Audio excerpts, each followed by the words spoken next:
तो friends, break के बाद हम वापस आते हैं और जो हमारा पहला टॉपिक होगा वो हम क्या करेंगे। इन्वेस्टमेंट अकाउंट जो हमने पढ़ा था, अकाउंटिंग फॉर स्पेशल ट्रांजैक्शन में जो पहला चैप्टर था इन्वेस्टमेंट अकाउंट, उसको हम यहाँ पे पढ़ेंगे। ये आपका जो बुक होगा आईसीए का मॉड्यूल 3 में इन्होंने इस चीज़ को रखा है इन्वेस्टमेंट अकाउंट्स के नाम से। ठीक है, तो यहाँ पर हम सीखेंगे कि जिस बिजनेस की हम अकाउंटिंग करेंगे, अगर उन्होंने कहीं पे इन्वेस्टमेंट्स की है तो उन इन्वेस्टमेंट्स की अकाउंटिंग कैसे करेंगे। और इस चैप्टर को करते ही हमारा अकाउंटिंग स्टैंडर्ड जो मैंने दिखाया था कि एएस हमें करने, उसमें से एक एएस है एएस 13 जो आपका ग्रुप 1 में है, वो भी हमारा कवर हो जाएगा। कैसे कवर हो जाएगा? एएस 13 का नाम क्या है? Accounting for investments. Accounting standards क्या होते हैं? The principles and the methods of applying those principles. ठीक है, in the presentation of financial statements. ठीक, एएस 13 अकाउंटिंग फॉर इन्वेस्टमेंट्स हमें बोलता है कि इन्वेस्टमेंट्स की अकाउंटिंग कैसे की जाए। तो जब हम ये टॉपिक पढ़ेंगे इन्वेस्टमेंट अकाउंट, तो हम किसके कंटेक्स्ट में पढ़ेंगे? एएस 13 के कंटेक्स्ट में। एएस 13 हमें बताएगा कि कैसे आप इन्वेस्टमेंट की अकाउंटिंग करोगे। तो एएस 13 पढ़ेंगे तो ये चैप्टर हो जाएगा, ये चैप्टर पढ़ेंगे तो एएस 13 हो जाएगा। तो अब हम क्या करेंगे, क्योंकि हम चैप्टर पढ़ रहे हैं इन्वेस्टमेंट अकाउंट्स, जो लास्ट लेक्चर होगा उसमें हम अकाउंटिंग फॉर इन्वेस्टमेंट जो हमें एएस की बुक है, स्पेशली एएस के पर्सपेक्टिव से हर एक कंसेप्ट को वहां से रिवीजन हो जाएगा, क्योंकि हमने यहाँ पे पूरा पढ़ा होगा। ठीक है, तो अभी हम एएस 13 को भूल जाते हैं, हम इन्वेस्टमेंट अकाउंट्स पढ़ेंगे कि इन्वेस्टमेंट की अकाउंट कैसे करेंगे। और वो होगा क्या, हम एएस 13 ही पढ़ते होंगे, बाद में हम टेक्स्ट में जाएंगे एएस 13 के और देखेंगे हाँ जो हमने सीखा एएस 13 भी वही बोल रहा था। ठीक है, इससे पहले कि मैं डायरेक्टली आ जाऊं इन्वेस्टमेंट अकाउंट पे, तो आपका जो मॉड्यूल है उसमें क्या है, ये मैं आपको जूम करके दिखाऊंगा। ये आपको मिलेगा ये वाला पेज, लर्निंग आउटकम के नाम से आ जाएगा। तो ये हर टॉपिक के पहले पेज पे दिया गया है इंस्टीट्यूट की तरफ से, और ये आप लोगों को पढ़ना है। कब पढ़ना है? टॉपिक स्टार्ट करने से पहले भी पढ़ना है, और टॉपिक जब खत्म करोगे उसके बाद भी इसको देखना है। पहले क्यों देखना है? इंस्टीट्यूट बोल रहा है after studying this chapter you will be able to understand the meaning of investment. तो मतलब इस टॉपिक से क्या एक्सपेक्टेशन से क्या नॉलेज आपको आ जाएगी, जिसके बेस पे आपको कल को एग्जाम में पूछा जाएगा। आपको पता होना चाहिए इस टॉपिक को पढ़ने के बाद कि इन्वेस्टमेंट क्या होता है, और compute the cost of investment. Investment की कॉस्ट को कैसे निकाला जाए, क्या क्या चीजें उसके कॉस्ट में ऐड हो जाएंगी, क्या क्या चीजें कॉस्ट में ऐड नहीं हो जाएंगी। क्लासिफिकेशन ऑफ इन्वेस्टमेंट, इन्वेस्टमेंट्स को हम किस तरीके से क्लासिफाई करते हैं वो भी आपको पता चलना चाहिए। और carrying amount of investment, closing balance जो इन्वेस्टमेंट का होगा, अगर पहले कुछ परचेज किया उसमें कुछ बेच दिया, जो बचिया उनका वैल्यू कैसे करेंगे वो आपको पता होना चाहिए।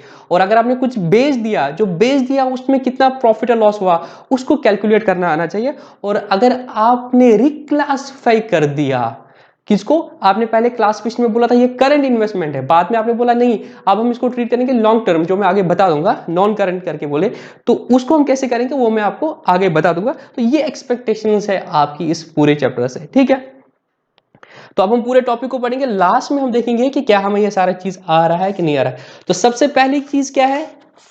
सबसे पहली चीज है जो हमें पता होना चाहिए कि इन्वेस्टमेंट क्या होता है। ठीक है, क्योंकि इंस्टीट्यूट ने बोला कि पहले मैं आपसे ये जानना चाहूंगा, ये एक्सपेक्टेशन कि आपको इन्वेस्टमेंट पता होनी चाहिए, क्योंकि जब हमें पता होगा कि इन्वेस्टमेंट क्या है तभी तो उसकी हम अकाउंटिंग करेंगे। तो इन्वेस्टमेंट क्या होते हैं? इन्वेस्टमेंट होते हैं एसेट्स, आगे विच आर हेल्ड फॉर, किस पर्पज के लिए होते हैं वो? या तो अर्निंग इनकम, ठीक है, अर्निंग इनकम, या फॉर कैपिटल एप्रिसिएशन, या कोई और बेनिफिट के लिए। इनकम कैसे आएगी इस इन्वेस्टमेंट से? अगर ये शेयर्स में इन्वेस्ट कर दिया तो आपको क्या मिलेगा? डिविडेंड मिलेगा। और अगर ये आपने फिक्स्ड इनकम बेयरिंग सिक्योरिटी है, जैसे डिवेंचर है, बॉन्ड्स है, तो आपको क्या मिलेगा?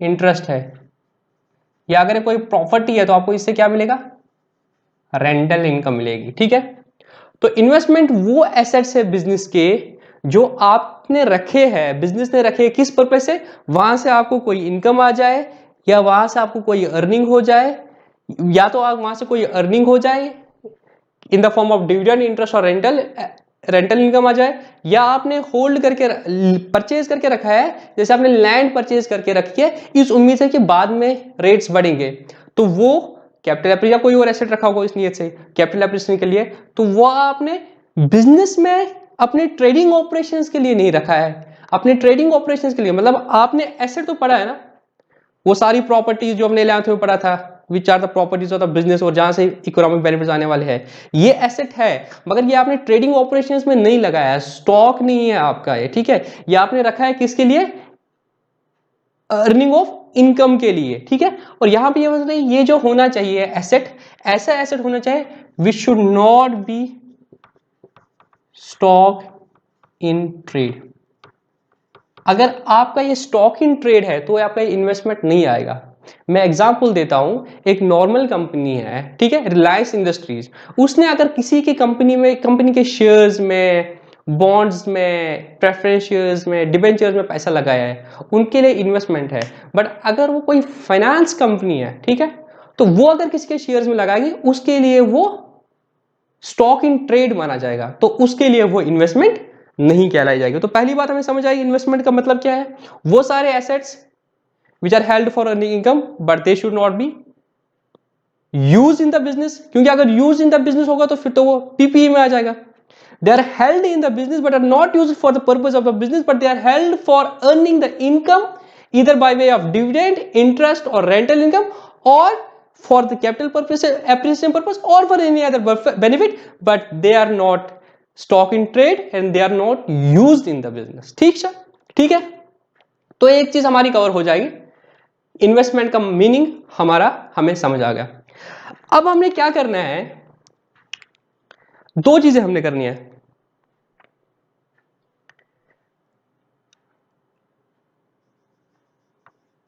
Recognition and measurement. ठीक है, इसका मैं ऐसे करूंगा।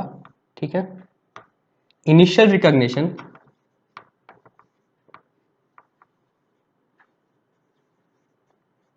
और सब्सिक्वेंट मेजरमेंट। इन्वेस्टमेंट समझ आ गई। अब हम अकाउंटिंग करने जाएंगे तो जब याद करो 11th में जब क्या बोल रहे थे कि ट्रांजैक्शंस को आइडेंटिफाई करो, ट्रांजैक्शन आइडेंटिफाई कर दिया, फिर बोला उसको रिकॉर्ड करो, रिकॉर्ड करते थे in the form of journal entry. तो जर्नल एंट्री करेंगे, अब ये ट्रांजैक्शन प्लेस होगी, इन्वेस्टमेंट वाली ट्रांजैक्शन प्लेस हो गई, ठीक है ना, मतलब इस कंपनी ने जब इन्वेस्टमेंट कहीं पे कर दी तो ट्रांजैक्शन प्लेस हो गया, तुमने उसकी क्या करनी है, जर्नल एंट्री करनी है, रिकॉर्डिंग करनी है ना, तो उसको क्या बोलते हैं, इनिशियल रिकॉग्निशन। तो हमें क्या सीखना है, कॉस्टिंग सीखना है ना, इसका अकाउंटिंग फॉर इन्वेस्टमेंट सीखना है ना। तो इन्वेस्टमेंट का सबसे पहला ट्रिगरिंग पॉइंट क्या होगा, जब ट्रांजैक्शन होगी, जब इन्वेस्टमेंट को परचेज किया जाएगा, जब इन्वेस्टमेंट को परचेज किया जाएगा तो क्या करेंगे, उसको रिकॉग्नाइज करेंगे बुक्स में। तो जो जो एंट्री करोगे, पहले ये बता दो कौन से वो दो अकाउंट्स हिट हो गए। रिकॉर्डिंग जब करते हो, जर्नल एंट्री जब करते हो, तो पहले आइडेंटिफाई करते हो ना कौन कौन से अकाउंट्स हिट हो गए, फिर उन अकाउंट्स का रूल याद करोगे, रियल है, नॉमिनल है, पर्सनल है, क्या है, फिर वो याद करोगे वो रूल और अकाउंटिंग एंट्री करोगे। यहां आपने बोला था एसेट, तुमने क्या होगा प्रैक्टिकली कैसे होगा ये चीज, इमेजिन करो, सब अपने से इमेजिन करो।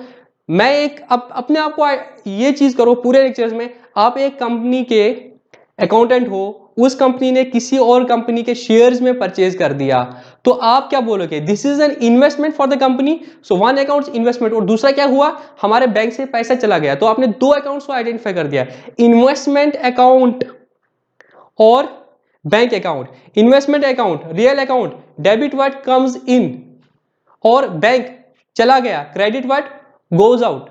फंडामेंटल ट्रेडिशनल अप्रोच से मैं चल रहा हूं अभी, ठीक है। इन्वेस्टमेंट को डेबिट करेंगे क्योंकि आ गई इन्वेस्टमेंट हमारे पास, या तो मॉडर्न से बोलो इन्वेस्टमेंट एसेट बढ़ गया, जो बढ़ेगा उसको डेबिट करेंगे। तो आप एंट्री करोगे इनिशियल रिकॉग्निशन में, इन्वेस्टमेंट अकाउंट डेबिट, टू गया क्या यहां से, कौन सा एसेट गया, बैंक अकाउंट। अब आया कितने से एंट्री करेंगे, मैं एक एग्जांपल लेता हूं, मैंने क्या किया, 1000 शेयर्स परचेज कर दिए एक कंपनी के एट द रेट 100, तो मेरा कैश कितना गया, 1000 इंटू 100, 1 लाख। और इन्वेस्टमेंट को कितने में रिकॉग्नाइज करूंगा, तो इन्वेस्टमेंट अकाउंट डेबिट 1 लाख। तो इन्वेस्टमेंट को रिकॉर्ड करेंगे किस पे, जब इनिशियली रिकॉर्ड करेंगे एट कॉस्ट। तो पहला चीज हमने सीखा, जब हमने इन्वेस्टमेंट की अकाउंटिंग करनी है, उनका जो बुक्स में रिकॉग्निशन करना है, उनको को रिकॉर्ड करना है, जो पहली जर्नल एंट्री पड़ेगी, इन्वेस्टमेंट को किस वैल्यू पे दिखाएंगे, इन्वेस्टमेंट को हम कॉस्ट पे दिखाएंगे। तो एंट्री करेंगे, सिंपल सी एंट्री है, investment account debit to bank account. ठीक, कोई डाउट। अब इनिशियल रिकॉग्निशन तो हमने सीख लिया, अब आ गई बात सब्सिक्वेंट मेजरमेंट। सब्सिक्वेंट मेजरमेंट मतलब सपोज कुछ भी नहीं हुआ, साल पूरा हो गया, 31 मार्च आ गया, अब तुम्हें इन्वेस्टमेंट को रिकॉग्नाइज करना है, कैरिंग अमाउंट उसका कैलकुलेट करना है, ठीक है ना। जर्नल से याद करो क्या बनाते थे, लेजर। ये जर्नल एंट्री का इफेक्ट कहां पड़ा होगा, इन्वेस्टमेंट का एक अकाउंट बनेगा, वहां पे एक एंट्री पड़ेगी टू बैंक 1 लाख, और क्लोजिंग बैलेंस जब होगा साल का, तो बाय बैलेंस सीडी कितना वैल्यू आएगा तो उसको तब कैसे वैल्यू करेंगे, तो वो डिपेंड करता है। अब मैं इस एंट्री को मिटाता हूं क्योंकि मुझे वो आगे चाहिए। वो डिपेंड करता है, सब्सिक्वेंट मेजरमेंट जो डिपेंड करता है वो नेचर ऑफ इन्वेस्टमेंट पे डिपेंड करता है। ये जो इन्वेस्टमेंट है इसका क्लासिफिकेशन इस कंपनी ने, इस इन्वेस्टिंग कंपनी ने जिसने इन्वेस्ट कर दिया है, किस लिए किया है, उसने उसको कैसे क्लासिफाई कर दिया है, जैसा क्लासिफिकेशन होगा वैसे उसका सब्सिक्वेंट मेजरमेंट होगा। ठीक, तो डिपेंड्स ऑन क्लासिफिकेशन। तो कंपनी अपने इन्वेस्टमेंट्स को क्लासिफाई करती है, या तो वो करंट होती है उनके, ठीक है, या क्या होता है लॉन्ग टर्म। करंट और लॉन्ग टर्म क्या होता है उसमें अभी मैं नहीं जाता हूं, वो हम अलग से करेंगे। बट अभी समझना है कि सब्सिक्वेंट मेजरमेंट जो करेंगे, इनिशियल रिकॉग्निशन जो करोगे, कोई भी इन्वेस्टमेंट हो, चाहे वो करंट हो या लॉन्ग टर्म हो, ट्रीटमेंट एक है, the recognition has to be at the cost only. But subsequent measurement जो होगा वो डिपेंड करेगा उस इन्वेस्टमेंट का क्लासिफिकेशन क्या किया है कंपनी ने, जो करंट हो सकता है या लॉन्ग टर्म हो सकता है। अगर ये करंट है, तो इसका रिकॉग्निशन जो होगा कॉस्ट और fair value whichever is lower. Balance sheet date पे एक तो इसकी हम कॉस्ट देखेंगे और इसका हम फेयर वैल्यू देखेंगे, विच एवर इज लोअर। ठीक है,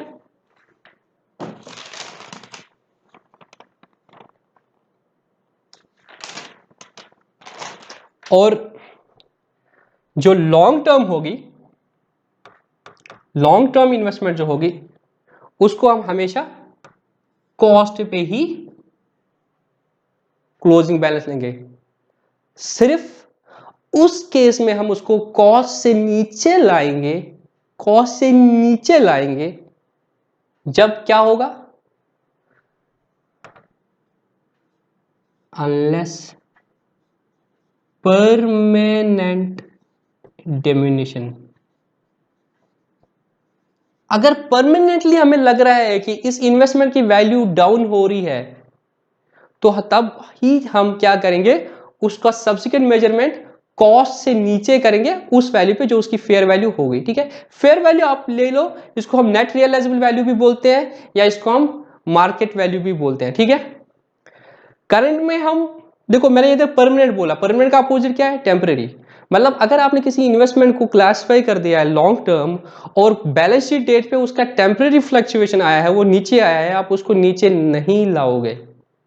ठीक है, आप उसको कॉस्ट पर ही रहने दोगे। इसका लॉजिक भी मैं आगे बता दूंगा, तो अभी इतना याद रखो कि उसका लॉन्ग टर्म का कॉस्ट पे रहेगा वैल्यूएशन। मगर अगर परमानेंट डिमिनिशन है, अगर आपको लग रहा है कि ये तो परमानेंटली है, परमानेंट के भी कुछ हिंट्स होते हैं। जैसे one of the examples is कि जिस कंपनी में आपने परचेज किया कि शेयर्स परचेज कर दिए, उस वो कंपनी बैंकरप्ट हो गई है, ठीक है, ईयर, कोई भी कंपनी, मैं नाम नहीं लेता हूं पर्टिकुलर, अब वो कंपनी का शेयर नहीं उठेगा, अब उसकी हालत ही खराब हो गई है, तो तब जाके इस शेयर को कॉस्ट पे रखने का कोई फायदा नहीं है। तो इसको जो आप वैल्यू है उस पर आप रिकॉर्ड कर लो, और जो लॉस होगा उसको बुक करना है। अल्टीमेटली गेन फंडा यही है, वो प्रॉफिट मैचिंग कंसेप्ट के हिसाब से या लॉस मैचिंग कंसेप्ट का उस साल में जाना चाहिए, नहीं जाना चाहिए।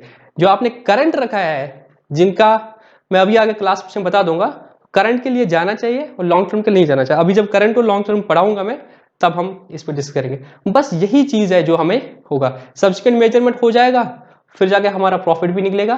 तो इतना ही हमारा इसी के अराउंड, रिकग्निशन मेजरमेंट के अराउंड हमारा पूरा टॉपिक रहेगा, ठीक है। तो अब मैं आपको बताऊंगा कि हमने जो बोला इन्वेस्टमेंट्स को हम रिकॉर्ड करेंगे एट कॉस्ट, इस कॉस्ट में क्या क्या चीजें आएंगी और क्या चीजें नहीं आएंगी, ठीक है। सबसे पहले ये समझना है कि जब मैं इन्वेस्टमेंट को एक्वायर करूंगा, what are the modes of the acquisition. तो मैं जो इन्वेस्टमेंट को परचेज करूंगा, हो सकता है मैंने यहां से कैश दे दिया for a consideration in cash, it can be, मतलब कैश मतलब बैंक से पैसा गया, ठीक है। या तो क्या हो सकता है, कैसे मैं और इन्वेस्टमेंट को परचेज करूंगा, मैंने यहां से अपने शेयर दे दिए या कोई और सिक्योरिटी डिबेंचर विबेंचर दे दिए, ऐसा हो सकता है।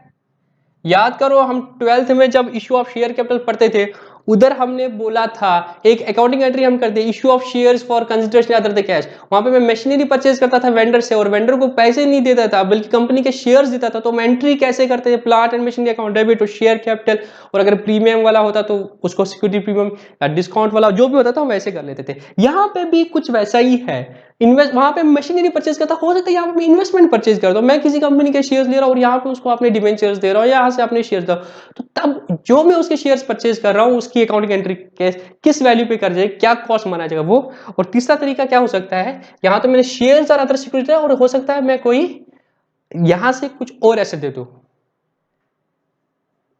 एनी एसेट, ठीक है, अदर देन कैश, ठीक है, for consideration other than cash, for consideration other than share security. इसी तरीके से हो सकता है अगर मैंने कैश में परचेज कर दिया, तो जिस कॉस्ट पे मैंने परचेज कर दिया, जो मेरा कैश आउटफ्लो हो गया वो, प्लस अगर मैंने कोई ब्रोकरेज दे दी वो, और अगर मुझे कोई फी भी उसको देने पड़ी अपने नाम पे रजिस्ट्रेशन करने के लिए, वो सारा होगा। सिंपल सी बात है, याद करो जब हम 11th में ज्वाइन किया था तो जर्नल एंट्री कर रहे थे, तो मशीनरी की जब एंट्री करते थे तो हम क्या करते थे, machinery account debit to cash 1 lakh रुपया, फिर बोला वेजेस दे दिए उसको 5,000 इंस्टॉलेशन के लिए, तो हम वेजेस अकाउंट नहीं कर रहे थे, हम बोले नहीं ये तो कैपिटलाइज हो जाएगा मशीनरी के साथ, अगेन हम मशीनरी की एंट्री करते थे, क्योंकि there were the cost which have been incurred for bringing the asset for ready to use. Same is the case here, ये सारे खर्चे जो हो गए आपके ब्रोकरेज और फी के, वो तो इस इन्वेस्टमेंट के लिए हो गया, तो that should be include in the cost of the investment rather than taking them directly to the PNL account. ठीक, क्लियर हो गया।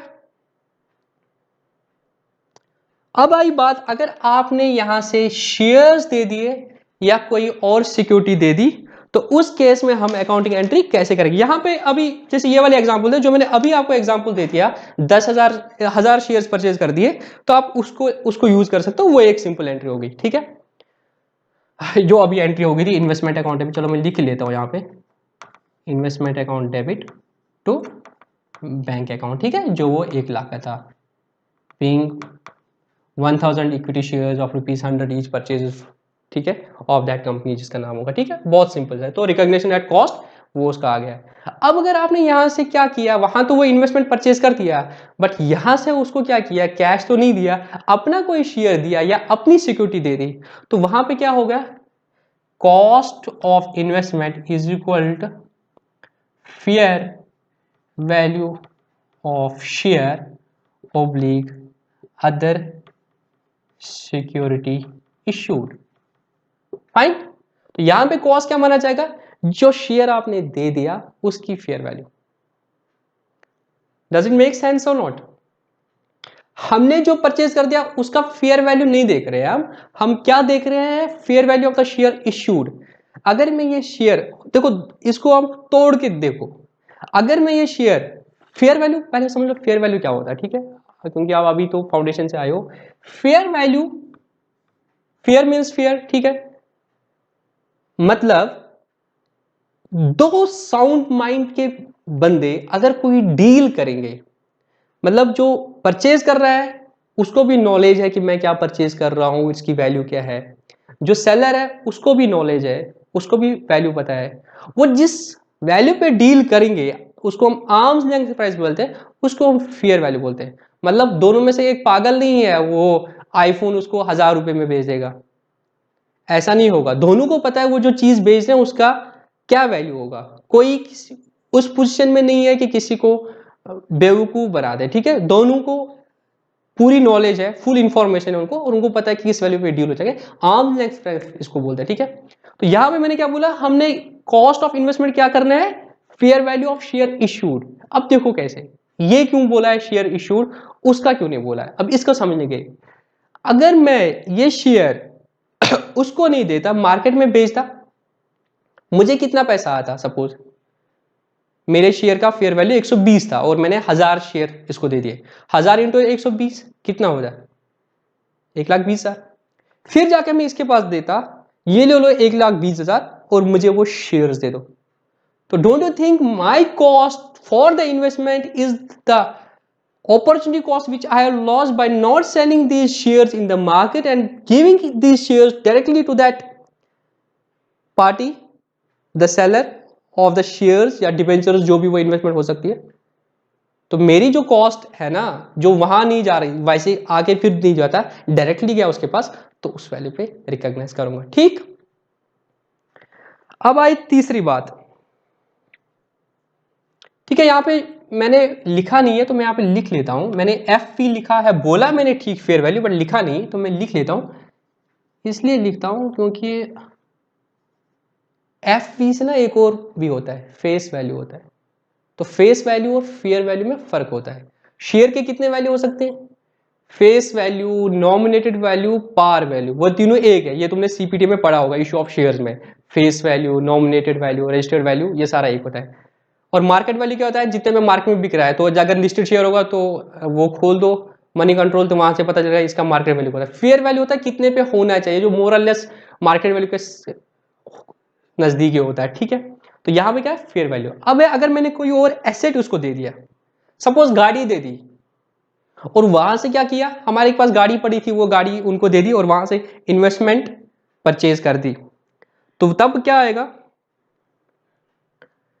Fair value. इस केस में क्या होगा, fair value of asset given और fair value of security received, जो purchase करिए, whichever is more clearly evident, whichever is more clearly evident। इसमें याद रखना है AS13 साइलेंट है, बट कायदे से जो प्रेफरेंस आप लोगे ना, पहले देखोगे आपकी जो अपने एसेट दे दिया, उसी लॉजिक से, जिस लॉजिक से मैंने यहां पे बोला था, जो मैंने सिक्योरिटी दे दी उसका कॉस्ट कितना था ना, मतलब उसकी फेयर वैल्यू, अगर मैं उसको मार्केट में बेचता मुझे कितना पैसा आता है, और वही पैसे तो नहीं आते, तो दिस इज द कॉस्ट। उसी लॉजिक के हिसाब से मैं आपको बोल रहा हूं, हालांकि बुक साइलेंट है।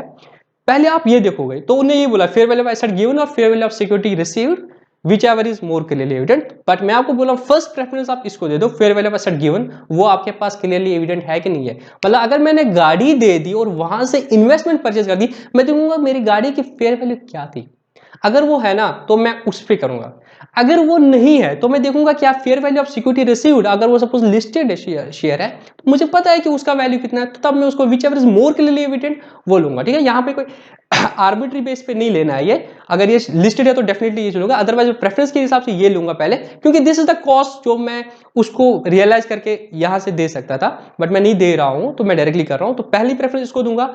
बट अगर ये ज्यादा क्लियरली एविडेंट हो तो इसी के थ्रू जाऊंगा, ठीक है। तो ये क्लियर हो गया, इन्वेस्टमेंट आप या तो थ्रू कैश कैश से परचेज कर सकते हो या थ्रू सिक्योरिटीज या एनी अदर एसेट, तो जो रिकॉर्डिंग होगी वो इस पे हो जाएगी। ठीक है, यहां पे कुछ मुश्किल चीजें, सब आसान है, कोई डाउट? ठीक है, ये भी हो गया, कॉस्ट ऑफ इन्वेस्टमेंट भी हो गया। अब आपको क्या समझना है, अब हम इससे भी थोड़ा सा आगे जाएंगे। कॉस्ट तो हमने सीख लिया, कैश जो कॉस्ट उसकी होगी जो दे दिया towards that purchase, plus brokerage और कोई फी है वो, ठीक है, तो उस पर एंट्री करेंगे।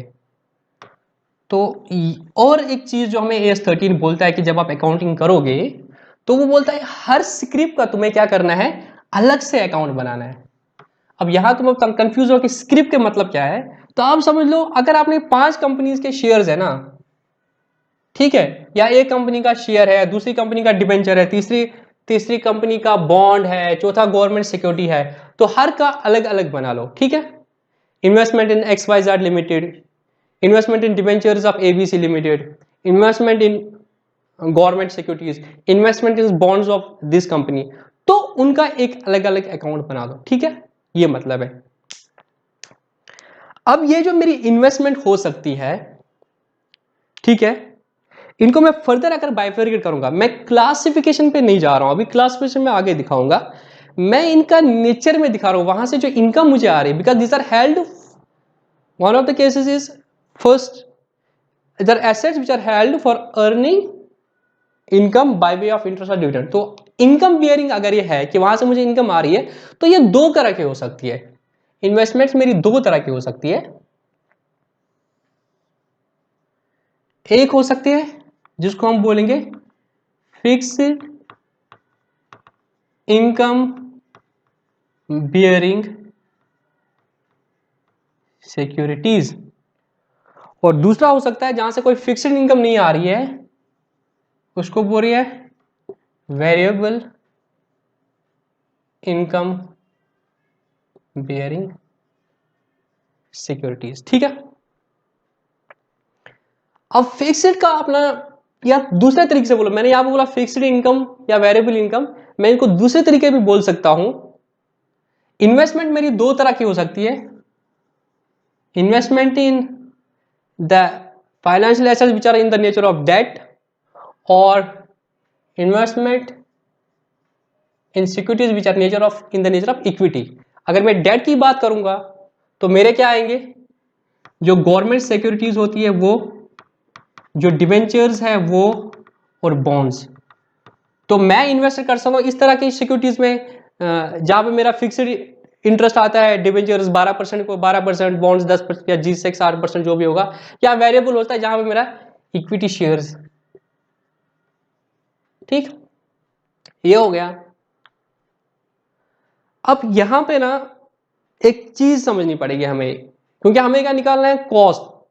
तो उसके लिए ना हमें एक चीज पहले समझनी पड़ेगी, to arrive at the true cost of the investment which I am purchasing when it is in the nature of the debt, वो मैं यहां पे लिखूंगा।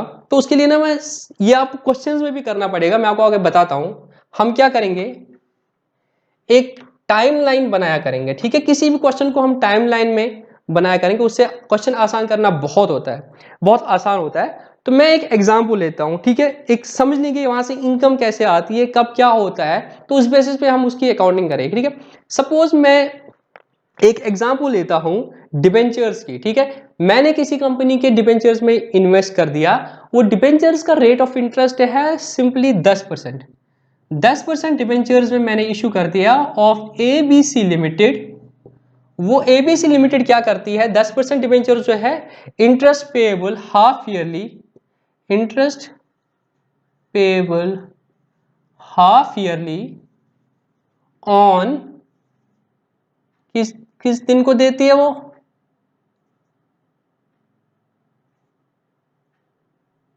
First Jan and 30th of June. ठीक, अब अगर मैं इसको टाइमलाइन पे डालता हूं, ये कंपनी क्या करती है, 1 जनवरी को इंटरेस्ट देती है, इधर मैं एक डालता हूं 31 मार्च बैलेंस शीट डेट, ठीक है। और फिर दूसरा इंटरेस्ट आएगा मेरा, इधर मैं 1 जुलाई कर लेता हूं, ठीक है, 1/7 आता है, ठीक है।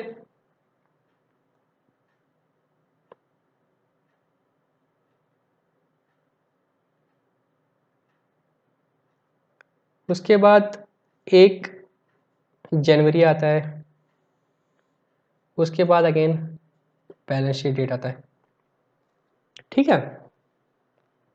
अब इस दिन इंटरेस्ट होगा, इस दिन कंपनी इंटरेस्ट देगी, इस दिन बैलेंस शीट डेट होगी। अब देख लो, एक एग्जांपल देता हूं मैं। अगर मैंने, जो इन्वेस्टर है उसने ये डिबेंचर्स एक बंदे मिस्टर एक्स से परचेज कर दिए, कब परचेज कर दिए? 1 अप्रैल को क्या किया? परचेज कर दिया। कितने? 1000 डिबेंचर्स एट द रेट ₹99, ठीक। मिस्टर एक्स से परचेज कर दिया उसने 1000 डिबेंचर्स एट द रेट 99। अब मैं आपको बोलूंगा इसकी अकाउंटिंग एंट्री करो, ठीक है। आप बोलोगे बहुत आसान है, रूल तो पता ही है, debit word comes in, credit word goes out. तो आपने क्या किया?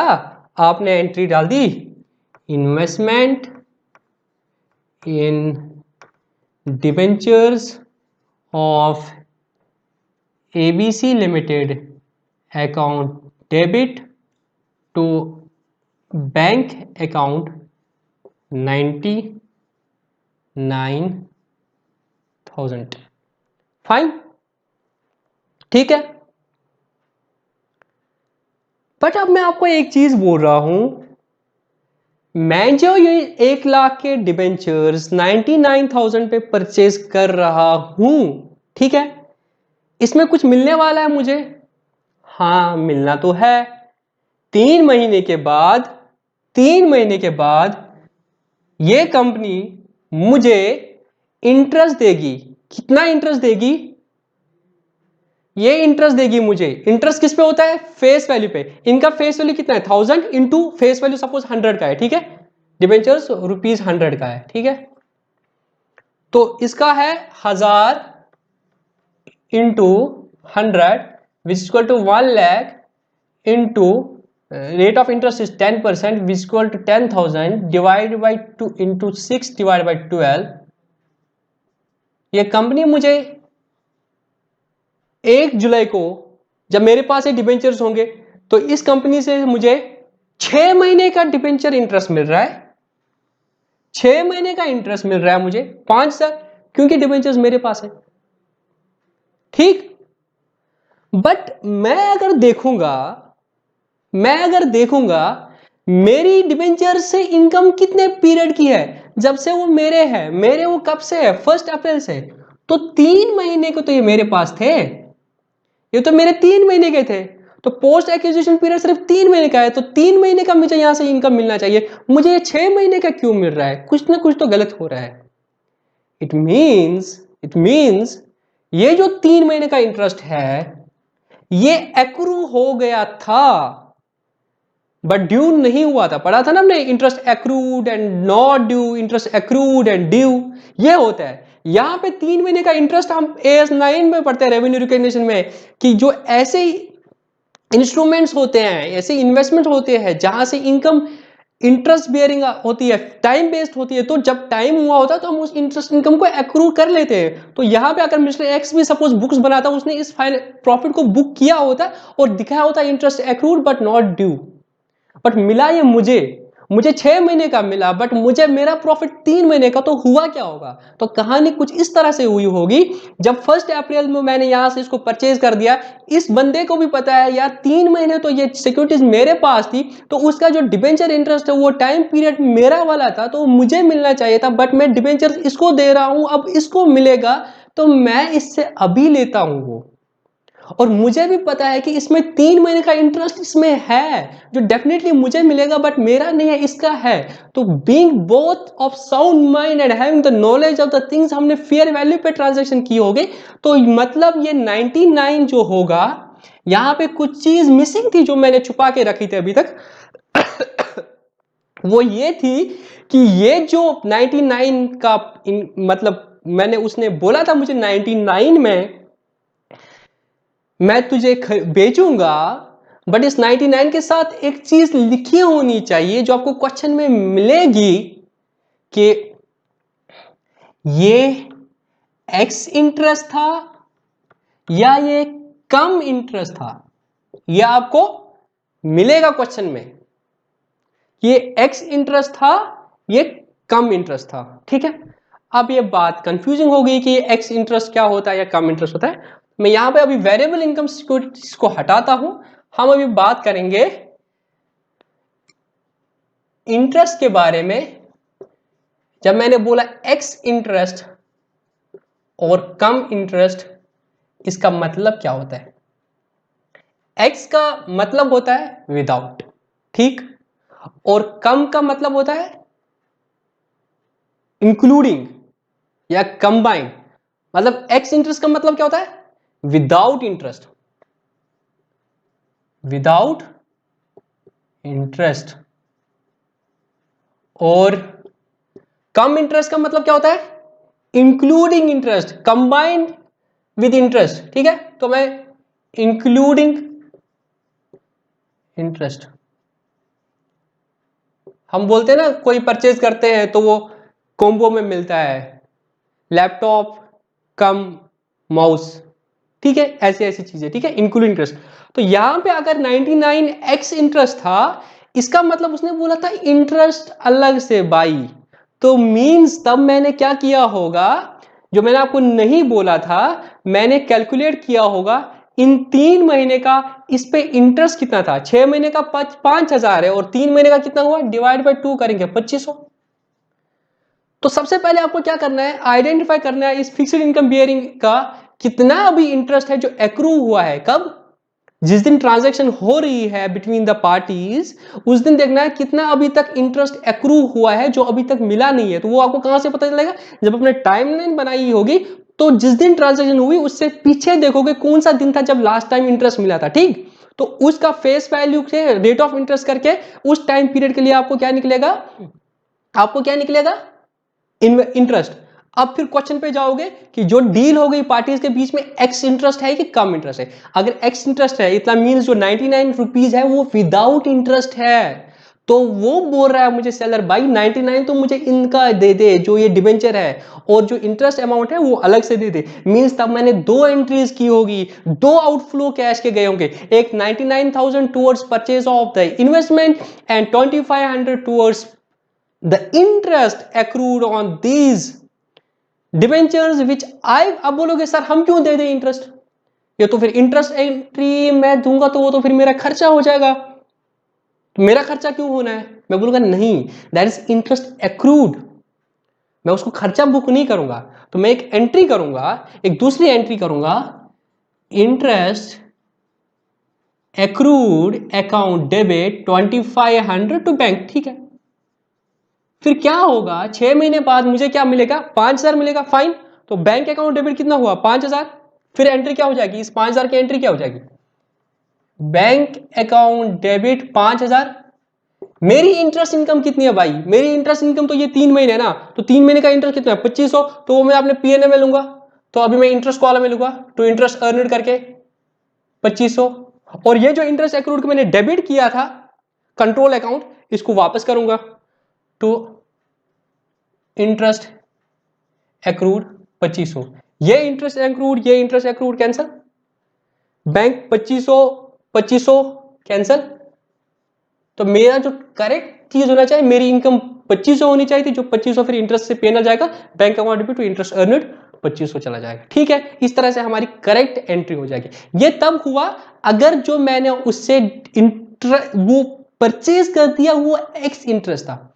अब अगर ये कम इंटरेस्ट है, अब अगर ये कम इंटरेस्ट है, कम इंटरेस्ट का मतलब क्या है, इट इज इंक्लूडिंग इंटरेस्ट। मतलब इस 99 में उस एक पर्टिकुलर डिबेंचर का इंटरेस्ट भी है। तब कैसे करेंगे, देखो तब क्या करेंगे, तब मैंने उसको कितना दिया है, 99,000 दिया है। क्या दिया है, मैंने उसे टोटल में 99,000 दे दिया, बोला इसी में इंटरेस्ट पे, इसी में कॉस्ट ऑफ इन्वेस्टमेंट पे।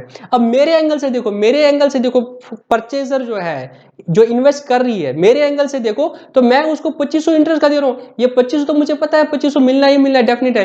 तो मैं क्या करूंगा, इस 99,000 में से पहले ये 2500 लेस करूंगा, वो आएगा मेरा 96,500।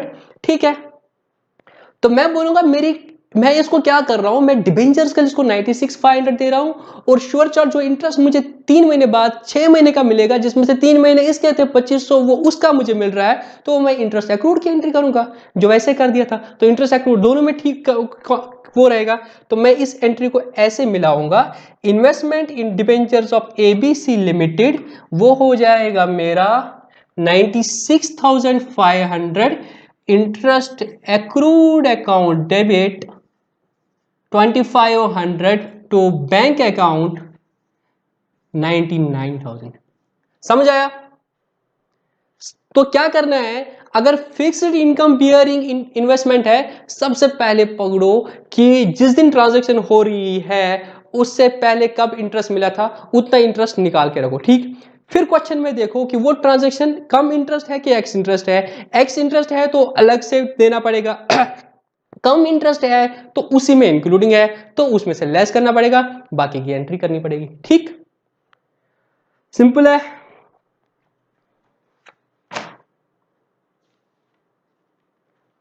अब देखो, यहां तो मैंने जब स्टार्ट किया था तो मैंने बोला था ₹99, फिर बाद में जब हम डेप्थ में गए तो हमें पता चला भाई 3 महीने का इंटरेस्ट है, जो मैंने लिखा नहीं था, तो मुझे लिखना चाहिए था एक्स इंटरेस्ट और कम इंटरेस्ट। सपोज इंस्टीट्यूट ने ना एक्स लिखा है ना कम लिखा है और 99 ही लिखा है, तब क्या करोगे? तब ये मान लेना कि एक्स इंटरेस्ट है, और जब आप क्वेश्चन करोगे तब एजम्पशन लिख लेना कि हमने इसको एक्स इंटरेस्ट है। देखो, assumptions working notes form part of the answer ये होता है, क्वेश्चन में मिला होता है, बट एजम्पशंस जहां पे आपको लग रहा है कि कोई चारा नहीं है, तो वहां पे जैसे आप करोगे, जैसे साइलेंट होगा, आप एक्स इंटरेस्ट भी हो सकता है, कम इंटरेस्ट भी हो सकता है, वहां पे आप एक्स इंटरेस्ट मान के एजम्पशन को आंसर में लिख लेना, वो assume the interest is x interest. ठीक है, ये बेसिक था डेट इन्वेस्टमेंट के हिसाब से, तो ये मैंने आपको एक चीज बता दी। ठीक है, अब हम देखेंगे अगर वेरिएबल सिक्योरिटी हो, इनकम बियरिंग सिक्योरिटी हो गई, उसमें क्या होंगे। तो आज के टॉपिक में हम क्या, लेक्चर में हम सिर्फ कंसेप्ट करेंगे, कल हम जाके 3-4 क्वेश्चन करेंगे। ठीक है, आज सिर्फ हम कंसेप्ट के डिस्कस करेंगे और कल हम क्वेश्चंस करेंगे। ठीक है,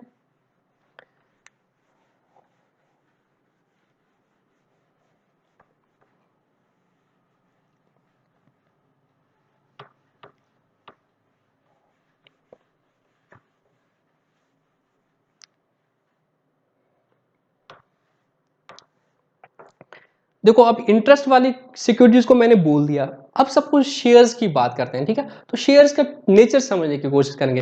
अगर मैंने किसी कंपनी के शेयर्स में इन्वेस्टमेंट कर दी, ठीक है, शेयर्स में मैंने इन्वेस्टमेंट कर दी, सपोज इक्विटी शेयर्स, मैं टाइमलाइन डिलीट कर दी। ठीक है, मैं नए से बनाता हूं timeline. This is a financial year 1920। ठीक है, दिस फाइनेंशियल ईयर 2021। ठीक है, तो शेयर्स में पैसे होता क्या है, हमने पढ़ा था कि शेयर्स में क्या होता है, फिर डिविडेंड मिलता है। ठीक है, अब इस साल का कोई प्रॉफिट होगा, ठीक है, इस साल का जो भी प्रॉफिट होगा, तो कब देते हैं डिविडेंड? एजीएम में डिक्लेयर करते हैं। तो यहां पे मैं लगा रहा हूं सपोज 30 सितंबर को एजीएम में इस कंपनी ने for the financial year 1920 declared dividend at the rate of 20%।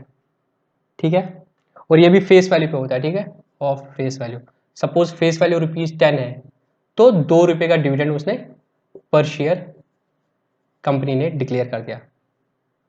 अब एस 9 की बात करते हैं रेवेन्यू रिकॉग्निशन की, तो वो बोलता है जो अगर fixed income bearing time based है तो टाइम बेस्ड कर लो, बट जहां पे ये डिविडेंड आता है, जब तक तुम्हें राइट टू डिविडेंड नहीं मिलेगा तब तक तुम डिविडेंड की एंट्री नहीं करोगे।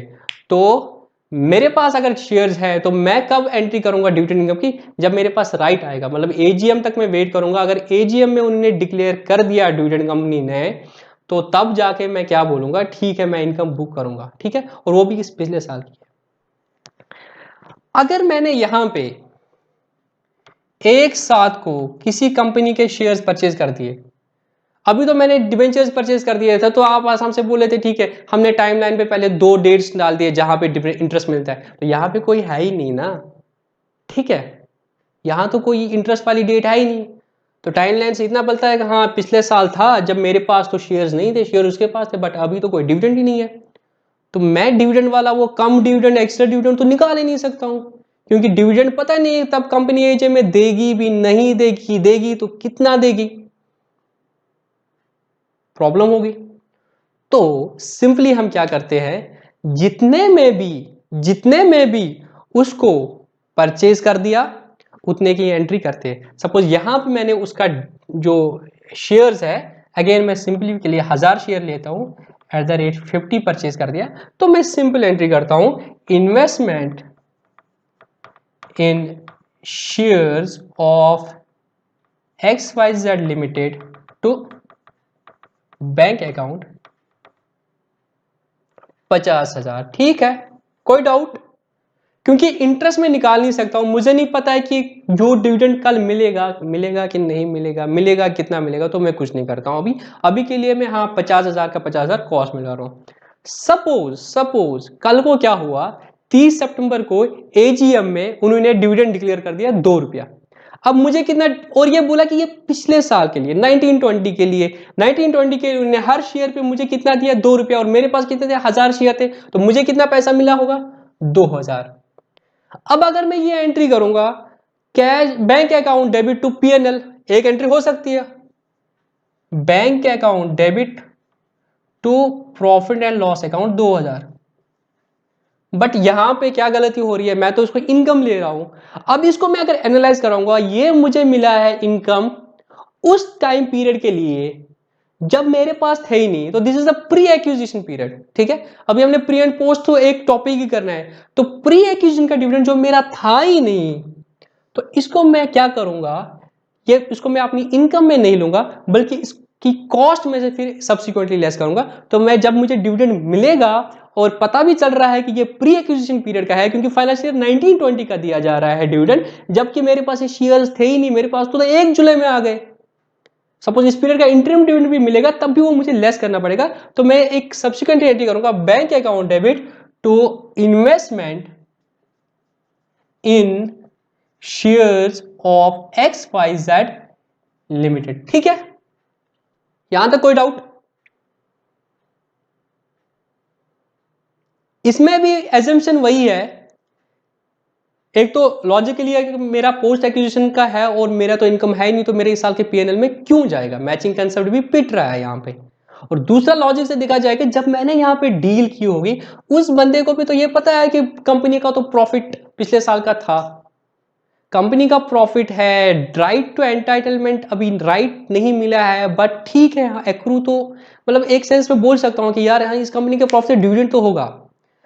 अनसर्टेनिटी सिर्फ अमाउंट को लेकर है, तो बायर को भी पता है कि यार इसमें तो डिविडेंड मिलेगा, कितना मिलेगा मुझे नहीं पता, टेंटेटिव एंट्री कोई डाल नहीं सकते, उसको पता मिलेगा कितना मिलेगा, तो वो क्या हम एज्यूम कर रहे हैं कि यहां जब परचेज करते हैं it was kind of come dividend, but यहाँ पे एक्स डिविडेंड कम डिविडेंड यूज नहीं कर रहे क्योंकि तब कोई ऐसी फिक्सेशन नहीं होती है, बट जब बाद में प्रीवियस सब्सिक्वेंट टाइम में प्रीवियस पीरियड के लिए मिलता है तो हम उसको लेस कर लेते हैं। ठीक है, तो एक बेसिक चीज थी जो हमने कवर कर दी आज के इसमें, कि वेरिएबल में हमने फिक्स्ड में हमने एक्स इंटरेस्ट और कम इंटरेस्ट होगा तो उसकी अकाउंटिंग एंट्री कैसे करेंगे, और अगर डिविडेंड मिलेगा तो पहले कैसे एंट्री करते हो, फिर डिविडेंड प्री एक्विजिशन पीरियड होगा तो उसकी एंट्री करेंगे इस तरीके से। क्योंकि आज हमने इंट्रोडक्शन भी दे दिया पहले, तो 30-40 मिनट तो उसी में चले गए और उसके बाद फिर लेक्चर का ये हो गया, तो अब ये बहुत ज़्यादा लंबा चला जाएगा लेक्चर, तो आज हम यहाँ पे ही स्टॉप कर लेते हैं। कल जब हम आएंगे तो हम राइट शेयर के बारे में, बोन शेयर के बारे में, या क्लासिफिकेशन के बारे में, मैं तुम्हें अभी बताया नहीं करंट और लॉन्ग टर्म क्या होता है उसके बारे में बात करेंगे, और फिर रिक्लासिफिकेशन के बारे में बात करते हैं। और कल